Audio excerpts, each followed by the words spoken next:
नमस्कार मित्रांनो, फिल्मी ट्रेंड मराठी चॅनलवर आपलं स्वागत आहे। मनोरंजन विश्वातील ताज्या बातम्या आणि रिसेंट अपडेट्स जाणून घेण्यासाठी आमच्या चॅनलला सबस्क्राइब करा। चला तर बघूया आजच्या अपडेट्स। मित्रांनो, अनंत अंबानी आणि राधिका मर्चंट यांचा लग्न सोहळा वेडिंग ऑफ द इयर म्हणून ओळखला जातोय। यामागचं कारण जगजाहीर आहे। अखेर शुक्रवारी 12 जुलै रोजी या दोघांनी मुंबईतील बीकेसी इथल्या वर्ल्ड जिओ कन्व्हेन्शन सेंटरमध्ये लग्नगाठ बांधली। अनंत राधिकाच्या लग्न सोहळ्यातील विविध फोटो आणि व्हिडिओ सोशल मीडियावर व्हायरल होत आहेत। यात आता अशीही चर्चा होऊ लागली आहे की अनंत आणि राधिका यांची पहिली भेट घडवून आणणाऱ्या एका स्टार किडला अंबानींकडून तब्बल 30 कोटी रुपयांचा बंगला भेट म्हणून देण्यात आला आहे।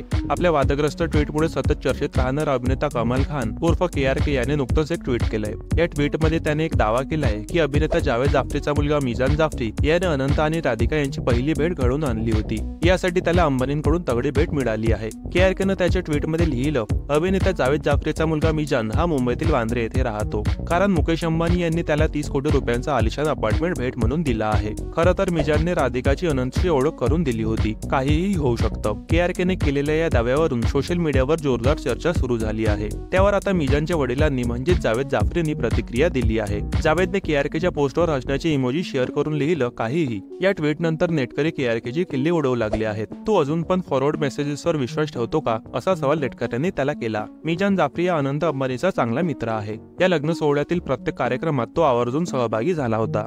यानंतर बघूया पुढील अपडेट। रामानंद सागर यांच्या रामायणला 3 दशकांहून अधिक काळ लोटला, पण त्यानंतरही या मालिकेचे आकर्षण कायम आहे। कोरोनाच्या काळातही ते खूप आवडले होते। आता या मालिकेचे यश पाहून सागर पिक्चर्स एंटरटेनमेंट प्रोडक्शन हाऊसने मोठा निर्णय घेतला आहे। तो भगवान श्रीकृष्णावर चित्रपट आणि वेबसिरीज बनवण्याचा विचार करत आहे।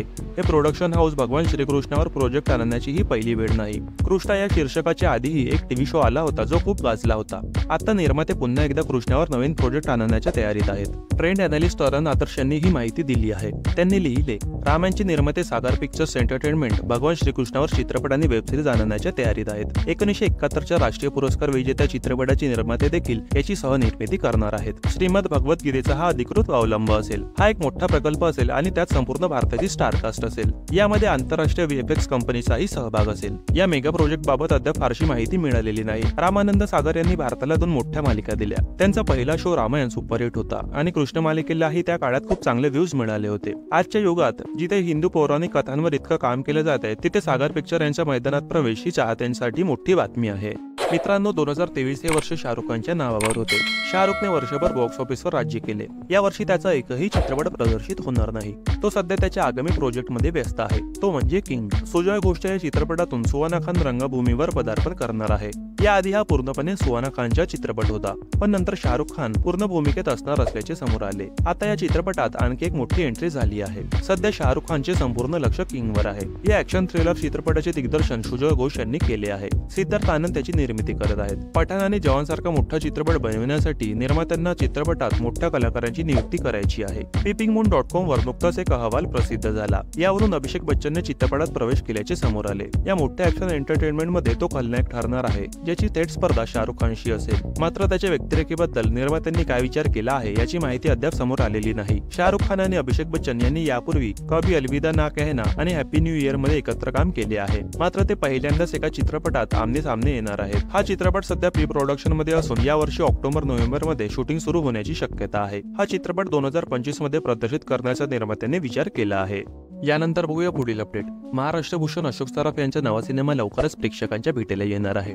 या सिनेमात अशोक सराफ यांच्यासोबत माधव अभ्यंकर यांची प्रमुख भूमिका असणार आहे। नुकताच बहुचर्चित लाईफलाईन या सिनेमाचा टीजर रिलीज करण्यात आला आहे। येत्या 2 ऑगस्ट रोजी हा सिनेमा प्रेक्षकांच्या भेटीला येणार आहे। या सिनेमात आधुनिक विज्ञान आणि जुन्या परंपरा यांच्यातील संघर्ष या चित्रपटात प्रेक्षकांना पाहायला मिळणार असून प्रख्यात डॉक्टर आणि एका किरवंतांमध्ये ही चुरस रंगणार आहे। या चित्रपटाचे पोस्टर प्रदर्शित झाल्यापासूनच त्या चित्रपटाबद्दल प्रेक्षकांना उत्सुकता लागून राहिली होती। त्यात आता या टीजरने ही उत्सुकता अधिकच वाढविली आहे। अशोक सराफ आणि माधव अभ्यंकर यांच्यातील हे वैचारिक जुगलबंदी कोणत्या कारणासाठी आहे हे पाहण्यासाठी मात्र प्रेक्षकांना थोडी वाट पाहावी लागणार आहे। दरम्यान सिनेमाविषयी बोलताना दिग्दर्शक साहिल शिरवईकरने म्हटले की आधुनिक विज्ञान आणि जुन्या परंपरा यांच्यावर भाष्य करणारा हा चित्रपट आहे। आता या जुगलबंदीत कोण जिंकणार हे चित्रपट पाहूनच कळेल। अशोक सराफ आणि माधव अभ्यंकर यांच्यासारखे दिग्गज या चित्रपटाला लाभले आहेत। त्यांनी हा विषय आपल्या जबरदस्त अभिनयाने एका वेगळ्याच उंचीवर नेऊन ठेवला आहे। लाईफलाईन हा एक कौटुंबिक चित्रपट असून मराठी सिनेसृष्टीतील दर्जेदार चित्रपटांच्या यादीत तो ओळखला जाईल याची मला खात्री आहे। मित्रांनो, बॉलिवूडच्या ताज्या बातम्या आणि गॉसिपसाठी आमच्या फिल्मी ट्रेंड मराठी चॅनलला सबस्क्राइब करून बेल आयकॉनला नक्की प्रेस करा। भेटूया आपल्या पुढील व्हिडिओमध्ये।